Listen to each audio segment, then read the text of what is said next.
with Darren Adam. Call 0345 6060 973. Tweet at LBC. Text 84850.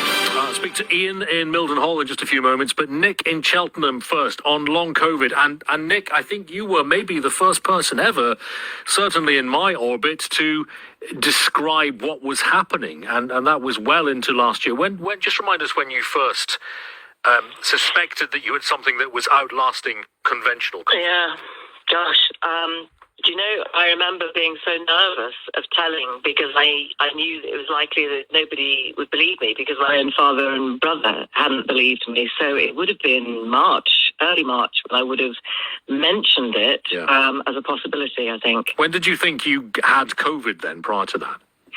Oh, well, I'm pretty damn sure now that I got it at COVID Airport, at Gatwick Airport with my COVID brain on the 23rd of December, 2019. Gosh. And, I mean, that was really, and that, of course, was very early in this country, wasn't it? It was, to have COVID. Where had you been again, or where were you going to get that? I'd just gone through a 9-year separation from a relationship, and I decided to take myself to St. Lucia for 7 days to get over it, start a new life, feel fun and full of energy, and that's what happened. I spent most of it in bed ill. And you were then tested, presumably, for COVID, and it was confirmed that you'd had it? Well, we didn't get a COVID testing kit even in the UK until March. So I was luckily tested for Zika, MERS, SARS, chikungunya, 24, 28 different tropical illnesses, and also for antibodies and other sort of abnormal blood things. And through that, they found things called M-spike proteins and S-spike proteins and things, which they couldn't rationalize other than thinking I might have a type of blood cancer.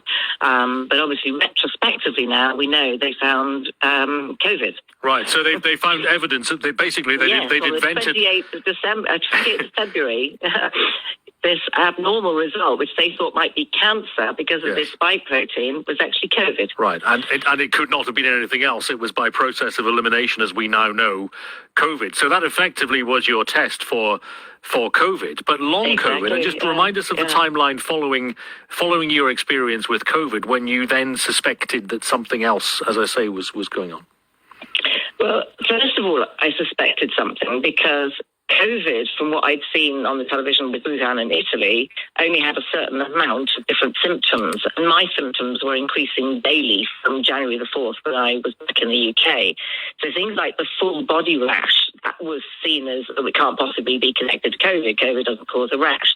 And then obviously the things like the brain and the confusion, the eyesight started to go. The infections all the time was the most worrying, which is, a bladder infection, a urinary infection, chest, and a laryngitis, which I still got, as you can tell. The amount of infections that were coming formidably all at once, full on, which is what was throwing my doctors and, everybody that saw me. They just could not explain what was going on. Mm-hmm. And how are you now, firstly? Let's work backwards from there. Well, I'm actually really chuffed in a way that I hit the 1st of July deadline I set for myself to manage to get my own dogs to the park. I imagine they're quite happy about that too, are they? Yeah, but I couldn't. It's a case of, the walking is really difficult because of the amount of medication I'm on, heart medication and hypertension. My legs are constantly swollen up, sore and hurting. And on top of that, I can get breathless very easily. So 2 things that would stop me walking more than, half a mile easily. Yeah. So in the midst of all this, you had this effectively a test for COVID, which worked by process of elimination. And then you had the symptoms of long COVID. This was all happening last year. The vaccine comes along. The vaccine rollout begins at the start of this year in the UK. Have you been vaccinated? What sort of advice have you had about that, given your circumstances? So, the nerd that I am, I have studied it extensively and also spoken to a lot of long COVID researchers and scientists overseas, particularly in the United States and Canada. I have not been vaccinated, and I will not be vaccinated because of the level of both allergic and autoimmune triggers that I have in my body that I am very aware have caused some adverse events in quite a few other people. But more to the point, the natural immunity studies that are coming out are so encouraging that you have such a good, resilient, long immunity after having had COVID that it does give you a level of confidence. I thought the data on that was at best mixed, that yes, with any virus you would expect that exposure to the virus would offer some sort of immunity in the future, but we didn't know for how long, and my understanding was that the vaccine, all things being equal, provides better and longer immunity than the previous exposure does.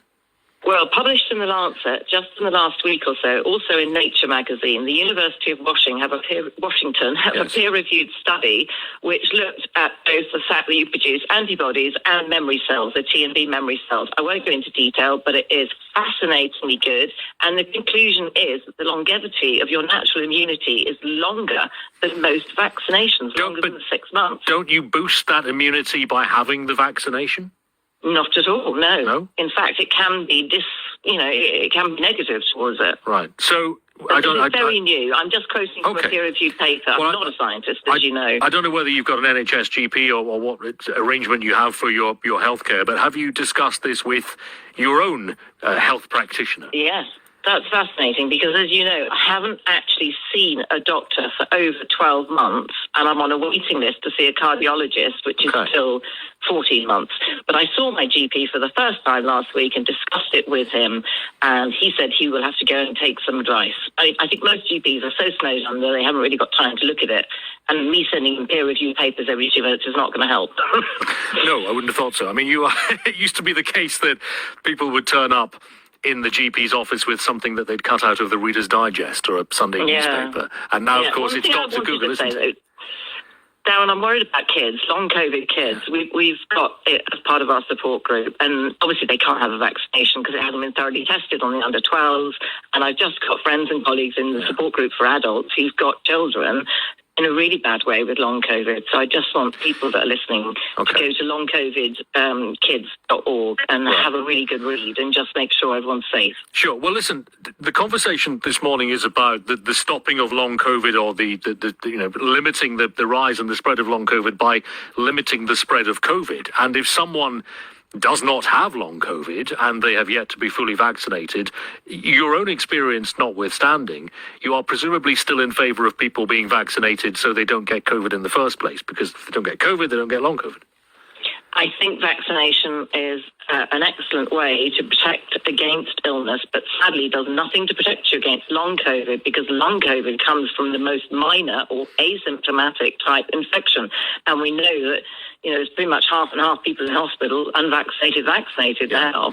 But as we've heard, vaccination will limit the risk. It doesn't cancel it altogether, but it limits the chance of contracting COVID. Of serious illness, doesn't it? But it's not really changing your opportunity or your chances of having long COVID. Well, that isn't quite in alliance with what we heard from Dr. David Strain earlier on, that if you reduce the risk of COVID being contracted and you reduce the risk of it spreading, and you do both of those things by reducing the risk, well, you do the latter certainly by reducing the damage caused by the symptoms, then you are actually statistically reducing the spread of COVID. If you reduce the spread of COVID, then you can reduce the possibility of long COVID. Yes, you're helping the greater good. Yes. Most definitely. Yes. The greater good is definitely being helped, yeah. And would you, as someone who has lived with and lives with long COVID, you would presumably you'd want less of it around, wouldn't you? For everyone's sake. Oh my gosh, I spend every waking hour trying to counsel and speak to people to prevent them getting long COVID. And there's some excellent research and new remedy ideas under test that are showing really good promise. But the amount of new people that are coming forward with long COVID is astronomical and very, very frightening. And yes, I would do anything to stop it, absolutely. Nick, thanks very much. Nick in Cheltenham, 0345 6060 973. Dave says, hi Darren, it's my first